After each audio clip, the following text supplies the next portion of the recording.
Hello प्यारे साथियों, नमस्कार। कैसे हैं आप सभी? आशा करता हूँ आप सभी अच्छे होंगे, बेहतरीन होंगे और अपनी तैयारी को बहुत ही मजेदार तरीके से कर रहे होंगे। साथियों, जैसा कि आप सभी जानते हैं, आप सभी की डिमांड थी कि आपका 2025 का जो फिजिक्स का पेपर था वो कैसा आया था। तो मैं आपके सामने आज प्रस्तुत कर रहा हूँ क्लास 12th फिजिक्स का जो हमारा 2025 का पेपर था। जैसा आप देख रहे होंगे यहाँ पर डिस्प्ले पर, ये इसके बारे में हम चर्चा करने वाले हैं कि पेपर हमारा इजी रहा था या हार्ड रहा था। ठीक है, अब देखिए, सबसे पहले हम बिना टाइम वेस्ट करते हुए सबसे पहले पेपर का पैटर्न देख लेते हैं, कहाँ कहाँ से आपके क्वेश्चन आए हैं। देखिए, जैसा कि आप सभी जानते हैं, यूपी बोर्ड में जो है जब आपका पेपर होगा तो ये जिले वाइज होता है। ठीक है, बहुत से कहते हैं बच्चे कि हमारे जिले का पेपर आसान आया, और बहुत से बच्चे आपने सुना होगा कि हमारे जिले का पेपर हार्ड आया है। ये बच्चे जिले वाइज, डिस्ट्रिक्ट वाइज ये आपका पेपर बनाया जाता है। मैं अमरोहा से बिलोंग करता हूं, तो ये पेपर मैंने अमरोहा डिस्ट्रिक्ट का लिया है। तो इस पेपर का जो देखिए कोड है, ये लिखा हुआ है इसमें, यहाँ पर आप देखेंगे 346। ठीक है, JU। ये पेपर कोड अलग अलग आपके होते हैं, तो थोड़ा सा आपको ध्यान देना है इसमें बच्चे। ठीक है, क्लियर है बात? अब देखिए, सबसे पहले हम आते हैं पहले क्वेश्चन पर। पहला क्वेश्चन देखेंगे, आप देखिए क्या कहा गया है क्वेश्चन में। सबसे पहला जो हमारा विकल्प है, ठीक है, इस पे हम चर्चा कर लेते हैं। जो हमारा पेपर रहा है, देखिए इसमें पहला, ये बच्चे 2025 का हमारा पेपर है। किसका? 2025 का। तो क्या 2026 में भी ऐसा ही पेपर आने वाला है? तो पेपर ऐसा बिल्कुल नहीं आएगा, पर आपको यह ध्यान रखना है 2025 में कहाँ कहाँ से, किस किस चैप्टर से कौन कौन से टॉपिक उठाए गए हैं, तो उसके आसपास के ही क्वेश्चन आप ज्यादा देखें तो आपके लिए एक प्लस पॉइंट रहेगा। जैसा कि मैं बात करता हूं क्वेश्चन नंबर फर्स्ट की। एक बेलनाकार बर्तन के खुले सिरे के केंद्र पर क्यू आवेश रखा गया है। कौन सा आवेश रखा गया है? क्यू आवेश रखा गया है। बर्तन के पृष्ठ पर विद्युत क्षेत्र का फ्लक्स होगा। जैसा कि आप सभी जानते हैं, इस क्वेश्चन को करने के लिए हम यूज करेंगे गॉस की प्रमेय। गॉस की प्रमेय आप जानते हैं, फाई बराबर क्या होता है? Q upon epsilon not. ठीक है, पर आप यहाँ ये ऑप्शन नहीं लगा देना। ये ऑप्शन इसे देख के मत लगा देना, गलत हो जाएगा। क्योंकि ये जो बर्तन होता है, मान लीजिए मैंने एक बर्तन बनाया, ठीक है, ये एक बर्तन बना दिया। इसमें देखिए दो प्रकार का आवेश होता है। आधा आवेश तो इसके अंदर लगेगा और आधा आवेश कहाँ लगेगा? बाहर लगेगा। ठीक है, यानी 1/2। कुल मिलाकर के कितना? 1/2। वो ध्यान रखना है आपको। तो इस वजह से इसमें जो है आपका 2 का क्या हो जाएगा? डिवाइड, यानी Q/2 एप्सिलॉन नॉट इसका राइट आंसर होगा। इसे आप ध्यान रखना, इंपोर्टेंट क्वेश्चन है, ऐसे क्वेश्चन बन जाते हैं बार बार। ठीक है, इसी प्रकार से अगर मैं बात करूं, जैसे हमारा देखो ये वाला क्वेश्चन दिया है, कौन सा? Question number 6। क्वेश्चन नंबर 6 में क्या कहा गया है? देखिए, पूर्व दिशा में प्रेक्षित एक इलेक्ट्रॉन चुंबकीय क्षेत्र द्वारा क्या है? उत्तर दिशा की ओर क्या है? विक्षेपित हो जाता है। चुंबकीय क्षेत्र की दिशा हो सकती है। तो देखिए, इसमें जो चुंबकीय क्षेत्र की दिशा है वो हमारी क्या हो सकती है? इसमें हम डायरेक्ट, हमारा जो ऑप्शन हो जाएगा वो हमारा हो जाएगा पश्चिम की ओर। कब हो जाएगा? पश्चिम की ओर। ठीक है, पूर्व दिशा की यहाँ बात चली है। जो प्रेक्षित एक इलेक्ट्रॉन चुंबकीय क्षेत्र द्वारा उत्तर दिशा की ओर क्या होता है?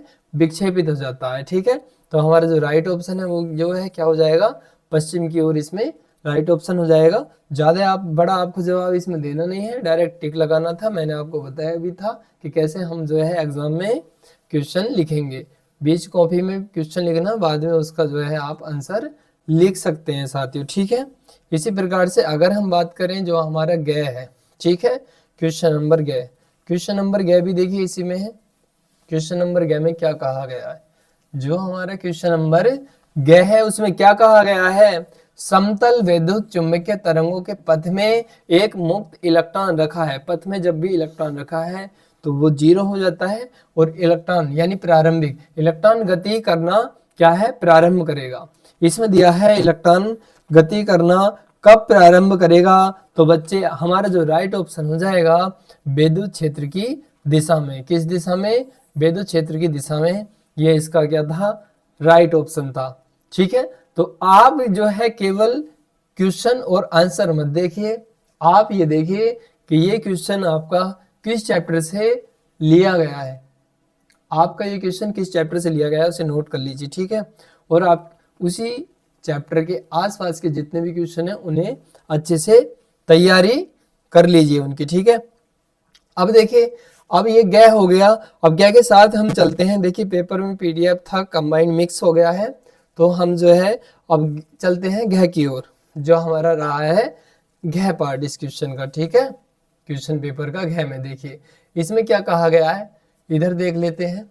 देखिए एक दिया हुआ है, एक हमारा द्विउत्तल लेंस के प्रत्येक पृष्ठ की वक्रता त्रिज्या कितनी है, कैपिटल आर है बच्चे, कितनी है, कैपिटल आर, जैसा कि आप सभी देख रहे होंगे। तथा उसके पदार्थ का अपवर्तनांक, तथा उसके पदार्थ का क्या है, अपवर्तनांक म्यू बराबर कितना है, 1.5 है। इसके लिए देखिए क्या हो जाएगा, जो एफ बराबर क्या हो जाएगा, इसमें जो हमारा राइट ऑप्शन हो जाएगा वो क्या हो जाएगा, ये हो जाएगा एफ बराबर आर। एफ बराबर क्या हो जाएगा इसमें बच्चे, आर इसका राइट ऑप्शन हो जाएगा। देखिए क्यों हो जाएगा, क्योंकि इसमें हम लेंस सूत्र का क्या करेंगे, उपयोग करेंगे। जब लेंस सूत्र का उपयोग करेंगे इसीलिए इसमें जो है एफ बराबर क्या हो जाएगा, आर आएगा, ठीक है। अब देखिए, अब चलते हैं इसके बाद, ठीक है, अंक की तरफ। देखिए 2020, ये हाँ सॉरी यहाँ पर लिखा है 220 वोल्ट के प्रत्यावर्ती धारा स्रोत का शिखर विभव है, ठीक है। क्या है, शिखर विभव। आपको ये फॉर्मूला लगाना है, b बराबर B0 √2 से ये सोल्व करना पड़ता है, ठीक है। यहाँ पर देखिए जो समथिंग में इसे जब सोल्व करते हैं तो 311 वोल्ट के आसपास आता है, पर ये तो आपका ऑप्शन में नहीं है, इसीलिए जो हमारा राइट ऑप्शन होगा बच्चे वो कितना हो जाएगा, ये लगभग में समथिंग में वैल्यू दी है 310 दिया है तो 310 होगा, और बाय द वे अगर नहीं होता तो कितना होता, 311 होता, ठीक है। इसी प्रकार से देखेंगे आप, जो नेक्स्ट क्वेश्चन लिखा हुआ है, शुद्ध अर्धचालक को अपमिश्रित करने पर उसकी चालकता, देखिए उसकी चालकता पर क्या प्रभाव पड़ता है। तो जो शुद्ध अर्धचालक को अपमिश्रित करने पर उसकी चालकता क्या होती है बच्चे, अच्छे से ध्यान रखना, क्या हो जाती है, बढ़ जाती है। क्या हो जाती है, बढ़ जाती है। ये इसका क्या हो जाएगा, राइट ऑप्शन हो जाएगा। तो आप देखेंगे आपके जो है 6 नंबर मिलते हैं। कितने मार्क्स मिलते हैं, 6 नंबर। ऑब्जेक्टिव क्वेश्चन में कितने मार्क्स मिलेंगे, 6 नंबर मिलेंगे, ठीक है। इसी के साथ देखिए अब हम चलते हैं, हमारा जो एक एक नंबर के हमारे क्या होते हैं, क्वेश्चन होते हैं, ठीक है। एक एक नंबर के जो क्वेश्चन होते हैं उन पे हम चर्चा कर लेते हैं। बिल्कुल, यहाँ पर आ जाइए। देखिए सबसे पहले मैं क्वेश्चन नंबर अब 2 की बात करता हूँ। इसमें कहा है विशिष्ट प्रतिरोध का मात्रक लिखिए। बच्चे जो विशिष्ट प्रतिरोध होता है, विशिष्ट प्रतिरोध हमारा रो होता है, क्या होता है, रो, और इसका जो मात्रक है ओम मीटर है। क्या हो जाएगा, ओम मीटर, ओम मीटर। ए इतना लिखना है, 1 नंबर मिल जाएगा। अगर आप ऐसे भी लिखते ना तो भी काम चल जाता, ये तो भी आपका ऑप्शन राइट था, ठीक है। तो आप इसे ऐसे भी लिख सकते हैं। क्लियर है बात। अब देखिए जो हमारा दिखा है धनात्मक जेड अक्ष में, यहाँ पर आप देखेंगे, देखिए जेड अक्ष में, यहाँ देख लीजिए, यहाँ आपका दिया हुआ है ये धनात्मक जेड अक्ष में रखे लंबे तार में 10 एम्पीयर की विद्युत धारा प्रवाहित हो रही है। कितने एम्पीयर की बच्चे, 10 एम्पीयर की विद्युत धारा प्रवाहित हो रही है। चुंबकीय क्षेत्र की तीव्रता का मान बिंदु कितना है, 10 सेंटीमीटर पर ज्ञात कीजिए। सबसे पहले आपको जो फॉर्मूला लगाना है, यहाँ पर देखिए किस फॉर्मूले का यूज करना है, आपको यूज करना है B बराबर μ0 अपॉन, आप जानते हैं यहाँ 2 पाई, और यहाँ होता है कितना I अपॉन R। 2 से गुणा कर दो, यहाँ 2 से भाग, यानी आप 2 से मल्टीप्लाई कर देंगे, और यहाँ बच्चे कितना कर देंगे, 4 हो जाएगा। फिर इसका मान आप अच्छे से जानते हैं, कितना हो जाएगा, B बराबर इसका मान होता है 10 की घात माइनस के कितना हो जाएगा, 7, ठीक है। अब देखिए I कितना है, 10 एम्पियर की धारा, तो 10 रख देंगे, इंटू 2 ऐसे ही रहने दो, और ये जो हमारा R है 10 सेंटीमीटर है। बच्चे सेंटीमीटर को हमेशा हमें काय में बनाना है, मीटर में। आपको ऐसे तो 10 से 10 काटेंगे, इसे ऊपर लेके जाएंगे, तो B बराबर हमारा हो जाएगा 2 गुणा 10 की घात, इसे ऊपर लेके जाओ, 7 में से 2 गया तो माइनस के 5, इस टाइप से लिख देंगे, ठीक है। तो इसमें बस इतना लिखना था, इस टाइप से करना था आपको, ठीक है। तो बिल्कुल अब देखिए न्यूटन प्रति एम्पियर मीटर, इसका यूनिट लिख देंगे, मात्रक लिख देंगे, मात्रक भी पूछ लिया जाता है। लेंज का नियम बच्चे किसका नियम है? लेंज का नियम है। और ये जो हमारा है क्वेश्चन नंबर 2 है, ये बच्चे एक एक नंबर के क्वेश्चन है, ठीक है। देखिए इसमें क्या है, लेंज के नियम में प्रेरित धारा की दिशा, प्रेरित धारा की दिशा सदैव ऐसी होती है, वह उस कारण का विरोध करती है जिसमें वह स्वयं में उत्पन्न होती है। इतना लिखना है, इसे लेंज का नियम कहते हैं। हो जाएगा, क्लियर है, आसान है। पूर्ण आंतरिक परावर्तन क्या है? पूर्ण आंतरिक परावर्तन, और इसका भी आपको मिलेगा 1 नंबर, ठीक है।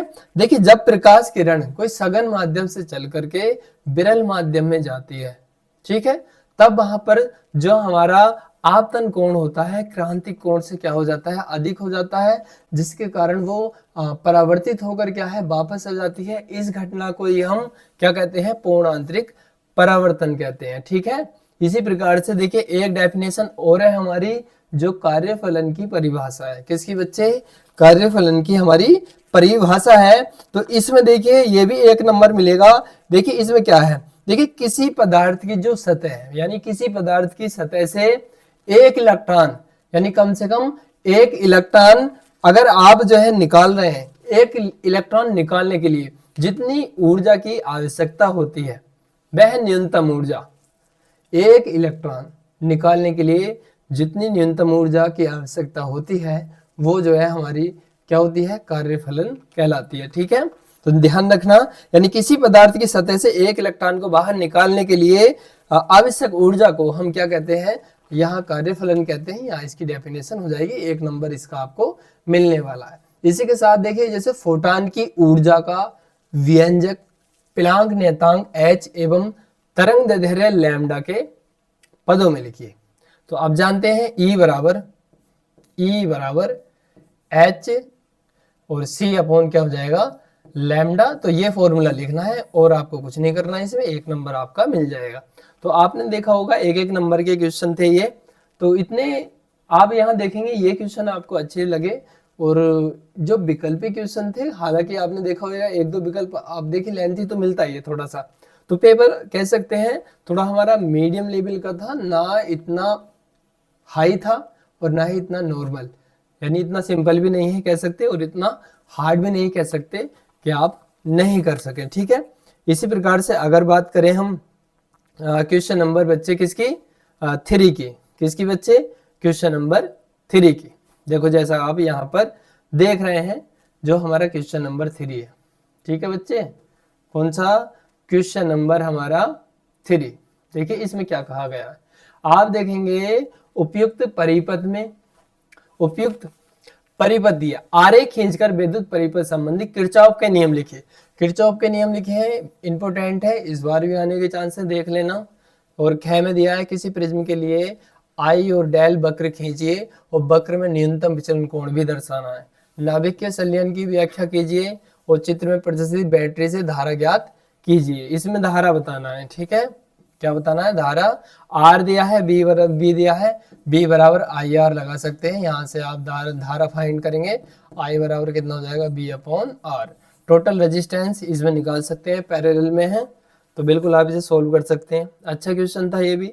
तो क्वेश्चन आप देखो कहाँ से आए, एक और न्यूमेरिकल है, हर बार यहाँ से बनता है। देखो गाउस का नियम लिखिए, गाउस का नियम, ये भी इंपॉर्टेंट क्वेश्चन है, ठीक है। गाउस का नियम, गाउस के नियम के अनुप्रयोग भी आ जाते हैं इसमें, ठीक है।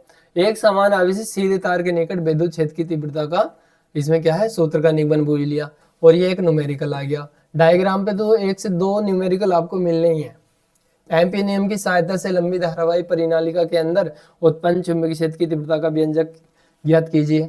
ये भी बहुत बढ़िया है, ये आपने पढ़ा था, ठीक है।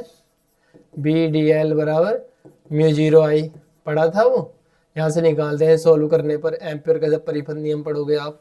तो यहाँ भी देखो ये क्वेश्चन, मेरा जो मेन मकसद है आपको ये पेपर दिखाने का ये है कि पहला जो पेपर आया 2025 में, वो देखो कैसा आया, कहाँ से क्वेश्चन आए, ठीक है।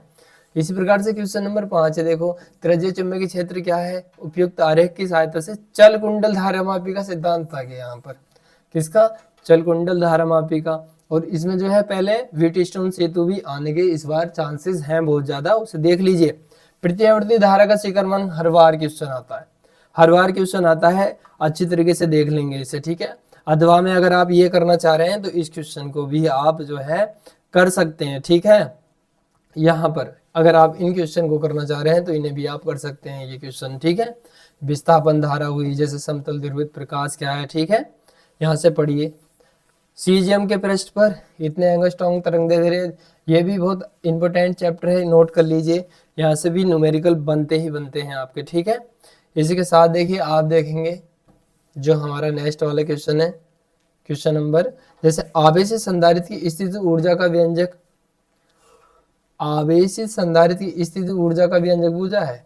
प्लेटों के मध्य बिंदु, देखिए मध्य विद्युत क्षेत्र में ऊर्जा घनत्व जैसे ये है 1/2 epsilon not E square, small D बराबर होता है ये आपका फॉर्मूला, इसे भी आपको अच्छे तरीके से आना चाहिए, प्रूव करना, ठीक है। न्यूमेरिकल आ जाता है बच्चे, ये इसमें दिया है, इसका यूनिट वगैरह दी थी, देखो पिछले क्वेश्चन में न्यूमेरिकल भी आ जाता है। तरंगाग्रह, देखिए हाइगेंस का सिद्धांत तो बड़ा ही इंपॉर्टेंट है, ये तो आना ही आना है आपका, तो हाइगेंस वाले चैप्टर को अच्छे तरीके से पढ़ लेंगे। जैसे दूरदर्शी के अभिदृश्यक एवं नेत्रिका लेंस की फोकस दूरी, इसमें दो है, संयुक्त सूक्ष्मदर्शी और जो खगोलीय दूरदर्शी की आवर्तन क्षमता भी ज्ञात करवा लेता है बच्चे, तो आप देखेंगे यहाँ पर दूरी बूझी है, अच्छा क्वेश्चन है, नोट कर लेंगे इसे भी। उसी के साथ जैसे क्वेश्चन नंबर हमारा क्या है 8 है बच्चे, क्वेश्चन नंबर 8 में देखो क्या कहा गया है, इसमें कहा गया है हाइड्रोजन परमाणु के बोहर की अवधारणा। भाई बोहर का मॉडल तो ऐसा है, जैसे रटी लीजिए, काफी बार 2 साल से रिपीट हो रहा है, बोहर है, रदरफोर्ड है, तो नोट करना कहाँ से ये क्वेश्चन आया है, उसके आसपास के ही क्वेश्चन तैयार करने हैं। नाभिकीय संलयन, नाभिकीय विखंडन से क्वेश्चन आते हैं, ठोसों में ऊर्जा बैंड क्या होते हैं, यहाँ भी आप अच्छे से बच्चे पढ़ लेंगे, ठीक है। इसी के साथ हम और चर्चा करते हैं जो हमारा क्वेश्चन, देखिए पीएन संधि डायोड है, ये जैसे क्या है पीएन संधि डायोड पर अब देखो दिया है अपक्षय परत का बनना स्पष्ट कीजिए। तो इस प्रकार से आप देख रहे होंगे ये आपके क्वेश्चन थे, ठीक है। तो साथियों आपको ये पता चल गया होगा कि आपका जो पेपर का पैटर्न है, कहाँ कहाँ से क्वेश्चन आए हैं, आपको कौन कौन से टॉपिक ज़्यादा पढ़ने हैं। तो वीडियो को अच्छी तरीके से देख लीजिए और सभी के पास जल्दी से इसे शेयर कर दीजिए। और मैं देखिए मैराथन लाया था आपके लिए, चैप्टर 1 की मैराथन आपकी हो चुकी है, चैप्टर 1 वीडियो में कंप्लीट। इसमें देखिए डिस्क्रिप्शन में लिंक दिया है, जा करके देख लीजिए जिसने भी नहीं देखी। और बहुत ही जल्दी हम जो है नई वीडियो लेके आने वाले हैं चैप्टर 2 की मैराथन। तो साथियों बहुत अच्छे तरीके से पढ़ते रहिए और मैं आपकी तैयारी को यूं ही आसान बनाता रहूँगा। बस आप जो है अच्छे से मेहनत करते रहिए, यूं ही मुस्कुराते रहिए और मिलते हैं साथियों नेक्स्ट वीडियो में। तब तक आप खुश रहें, खुशहाल रहिए। जय हिंद।